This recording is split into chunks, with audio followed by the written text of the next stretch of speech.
आज मैं आपको एक ऐसे बच्चे की स्टोरी बताऊंगी जो आप एज अ पेरेंट बहुत ही कॉमनली कोरिलेट कर सकते हैं। एक बच्चा 1 ईयर 10 मंथ्स का 10 किलो का मेरे पास आया, जिसको पिछले 2 हफ्ते से पेट में दर्द था, उल्टियां हो रही थी और उसका कोई कारण नहीं मिल रहा था। फाइनली बच्चे ने खाना खाना भी बंद कर दिया और उसके पेरेंट्स बहुत परेशान थे। उसके 2 अल्ट्रासाउंड हो चुके थे जिसमें कुछ नहीं निकल रहा था।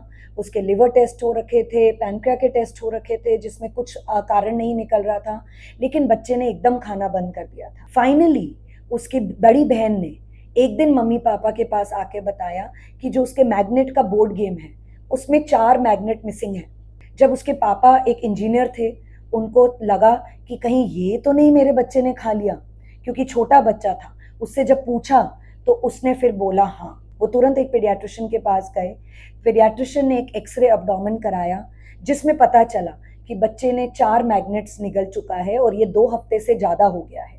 बच्चा सीवियर पेन में था, बच्चे को पेन किलर्स दिए गए। So as a paediatric gastroenterologist, जब भी हमारे पास बच्चे मैग्नेट इंजेक्शन से आते हैं, हमारा सबसे पहला एम होता है कि हम रूल आउट करें कि पहली बात वो मैग्नेट कहाँ पे है अभी उसकी बॉडी में, दूसरा उस मैग्नेट ने कोई कॉम्प्लिकेशंस तो नहीं कर दी हैं, और तीसरा वो मैग्नेट एंडोस्कोपिकली अभी निकल सकते हैं या नहीं। जब हमने उसको इवैल्यूएट किया तो हमको पता चला कि बच्चे के 3 मैग्नेट उसके पेट में थे और एक स्मॉल इंटेस्टाइन में था।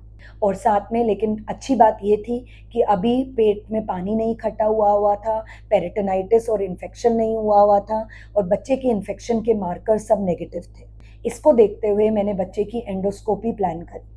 जब हमने बच्चे की एंडोस्कोपिक मैग्नेट रिमूवल प्लान किया तो पहले 3 मैग्नेट तो हम आराम से निकाल पाए, लेकिन जो चौथा मैग्नेट था वो आंतों में आगे जा चुका था। और सबसे सरप्राइजिंग बात क्या थी कि मैग्नेटिक फोर्स की वजह से जो आंतों में मैग्नेट था और जो पेट में मैग्नेट था, उसकी वजह से पेट और आंतों के बीच में होल बन गया था, और फिस्टुला कहते हैं जिसको, वो बन चुका था।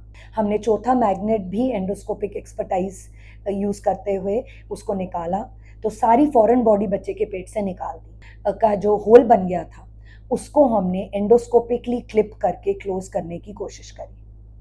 हम सक्सेसफुल रहे, लेकिन बच्चे को काफ़ी टाइम तक हॉस्पिटल में एडमिटेड रहना पड़ा। बच्चे को पहले खाली पेट रखना पड़ा, उसके बाद हमने स्लोली उसकी डाइट मॉडिफाई की। हमने सर्जन को भी अपने लूप में रखा कि अगर कभी भी ज़रूरत पड़े तो बच्चे की इमीडिएट सर्जरी भी करनी पड़ सकती है अगर वो फिस्टुला दोबारा खुल जाता है या उसमें इन्फेक्शन हो जाता है। तो आपको मैं ये बताना चाहूँगी, एक छोटा सा टॉय मैग्नेट और डिले इन डायग्नोसिस बच्चे के लिए लाइफ थ्रेटनिंग हो सकता है। ये रियल स्टोरी है जो किसी भी बच्चे के घर में हो सकती है। और एज अ पीडियाट्रिक गैस्ट्रोएंट्रोलॉजिस्ट, मैं इस ऐसे मैग्नेट इंजेक्शन ये पहली बारी नहीं है, ऑलमोस्ट महीने में 2 या 3 बारी मेरे पास बच्चे मैग्नेट इंजेक्शन करके एक्सीडेंटली पहुंचते हैं। अच्छी बात ये होती है जब वो सिंगल मैग्नेट होता है और इमीडिएटली पता चल जाता है और हम इमीडिएटली उसको निकाल पाते हैं।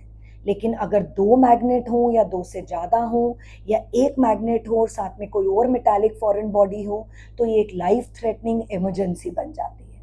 तो प्लीज़ आप अपने बच्चों को, स्पेशली 6 मंथ्स टू 6 ईयर्स के बच्चों को, ऐसे गेम से दूर रखें। इवन अडोलेसेंट बच्चों को आप एजुकेट करके रखें कि ये कोई ट्रिक नहीं है मैग्नेट को मुंह में लेना या स्वॉलो करना। It can be life threatening medical emergency.